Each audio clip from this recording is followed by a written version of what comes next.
Чиста фарса ќе биде владината прослава за големиот државен празник 2 август. Скопското кале на никаков начин не се поврзува со Илинден или Јасном.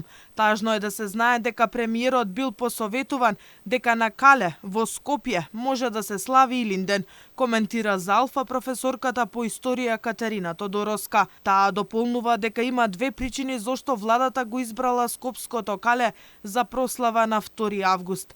Или од страф од соочување со македонскиот народ, или намера за подценување и за народот да го заборави исконското чувство на големиот празник.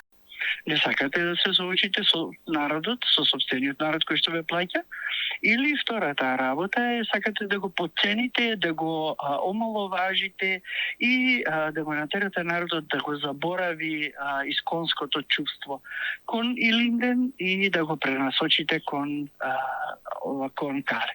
Кале не значи ништо, значи на Илинден, на тој сам ден. На само 3 дена од одбележувањето на големиот државен празник, владата нема ниту рекламен спот, ниту музичка композиција, банери или телевизиски најави. До сега е познато само дека од државниот буџет се одлеа 600.000 евра за организација на настани по повод најголемите државни празници во наредните 6 месеци.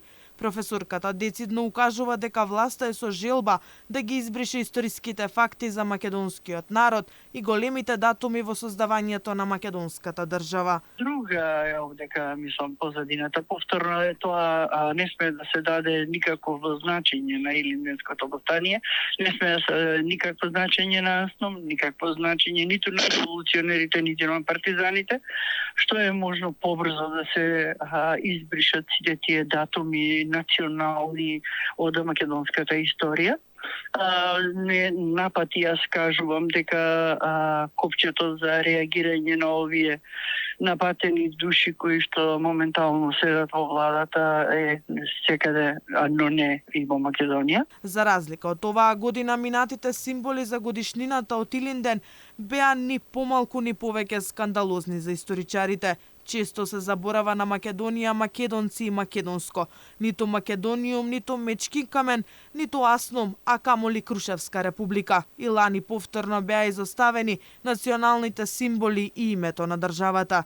На ден Илинден, кога се слават херојствата на македонските револуционери, Гоце Делчев, Јане Сандански, Даме Груев, Никола Карев, Ченто и многу други, во својата најава Ковачевски не спомна ниту еден. Ниту еден од хероите со години не беше дел ниту од символот кој се прави за големиот македонски празник, а 3 години поред не се споменува ниту името на државата. Во 2019-та паролата гласаше "Сите сме деца на Илинден", во 2020-та победа за сите Илинден, пред 2 години само Илинден, а лани премиерот Ковачевски на социјалните мрежи го објави логото Илинден, нашата сила за еднината, за големиот државен празник.